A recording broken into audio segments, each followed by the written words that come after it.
Hi guys, my name is Michael Morrison. Today is December 10, 2021. I'm here with our client. His name is Steve and he's from the United States. Steve, this is the last day of your stay in Kharkov, and I'm very grateful to you for agreeing to make this video and sharing with guys what was your stay like. What was it like? It was amazing. I mean, besides from, a little bit of the weather, it was good. And like a day of snow, a day of rain, but yeah, it was great. Just walking around, checking out all the sights and then just enjoying the scenery. Steve, is it your first time in Ukraine? It is. Wonderful. What is your impression of Ukrainian people and Ukrainian women in particular? The people just in general, been nice. I mean, because my Russian is extremely bad. But, to talk to people that will try English and help me out if I need help. And the Ukrainian women just in general, just walking around they're beautiful. That's all I can say. I mean, I would give them like an 8 or 9 compared to the women that I would see at home. Steve, going back to the beginning of this journey for you, what triggered your interest to search in a woman outside of the U.S.? I'd spent probably like a year and a half trying to find someone and not anybody kind of meeting my expectations, like we were talking about earlier, where the relationships in the U.S. seem to be more of a competition instead of being like cooperative, and it's not what I want because the competition just would create tension in the long run. So I started just looking abroad to see what was out there, and the Ukrainian women I've always known, or even Russian women, is just they're loyal, committed, equal give and take in a relationship, and that was enough to just kind of push me that direction I needed to go.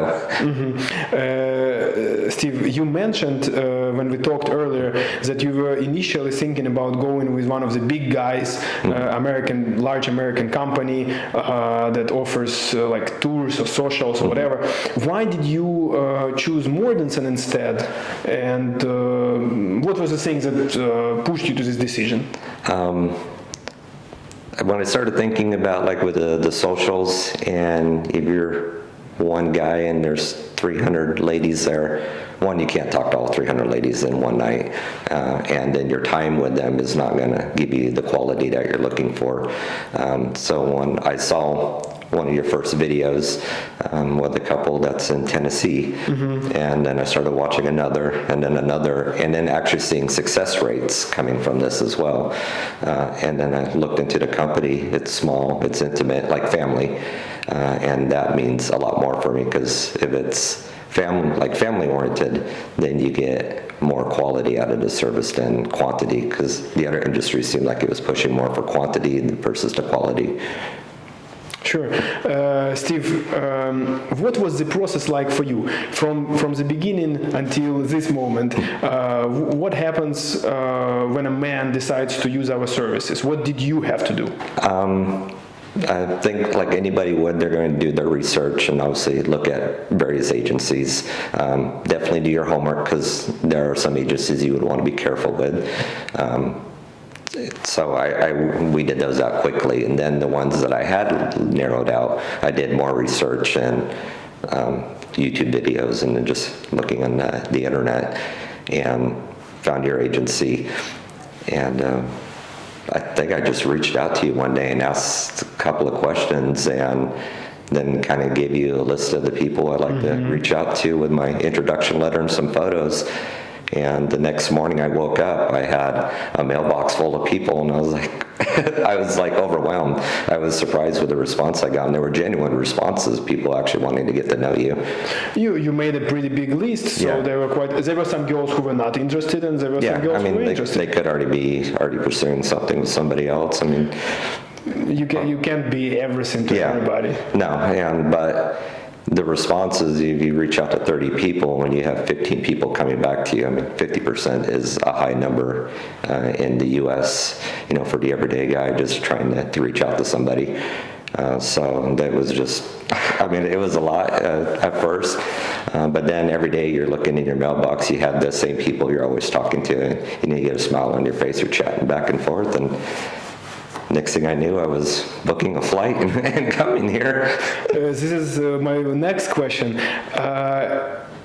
Before coming over, this whole hype began about Russia attacking Ukraine and some army regiment at the border, whatever. And quite a few of our clients asked me about it, and you were one of them. Yeah. What did it feel like being in Kharkov? Did you feel any tension, whatever? No, I mean... And what do the locals say about it? The locals itself just...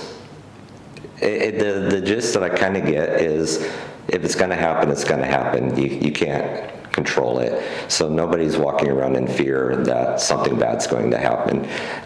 What I was seeing on the news in the U.S., I take with a grain of salt for the most point. That's why I asked him, like, you're there, what's it like? Yeah. He told me everything's fine. I'm like, okay, I'm good.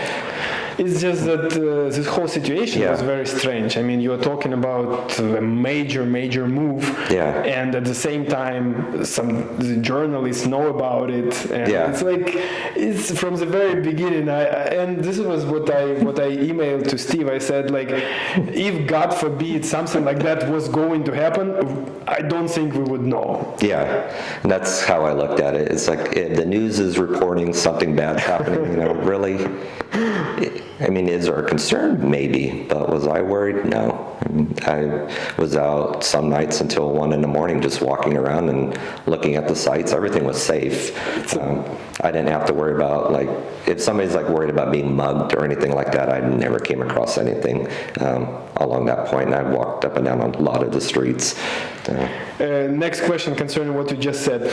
What were the places in Kharkov that impressed you the most, and maybe some places that you would recommend to guys to visit or see? Obviously the garden over here, which it's phenomenal, especially if you get into the square now being Christmas time and seeing what's being set up. I wish I would have probably came a week later because there's a huge ice skating ring going in.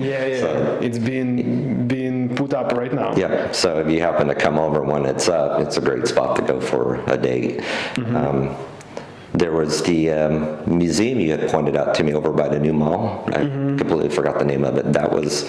Historical museum. Yes, that was really cool to go check out. So if you really want to learn something about Kharkov and the history, there's artifacts that date back to like 2200 BC, and they're maybe even older than that. It's just amazing. That's just from this area alone. That was really nice to check out. The last thing that I wanted to ask you to do, some general advice to guys who are thinking about coming here and meeting some ladies. What should they expect? What shouldn't they expect? And what is your general advice? Mine is definitely due to email communication. You're gonna, if you go through like 2 months of email communications, you'll weed out, if you have a large list of people, you'll weed out a lot of people. It's like, okay, we're not gonna be quite compatible, or we're not on the same page of where things we're looking for. And once you have your list small, or even to just one person, you spend that time communicating. You'll see if there's a consistent pattern that you're talking. If the messages are, are 1 or 2 sentences. Some of the girls might be a little shy to open up. I've seen that, but you start getting an idea of, okay, there's probably going to be a chemistry there. So kind of have a small list, because you're going to end up going on multiple dates with some of these girls, and then you're going to have a really difficult decision, really deciding really which person you want to spend more time with and then be with. Steve, thank you so much.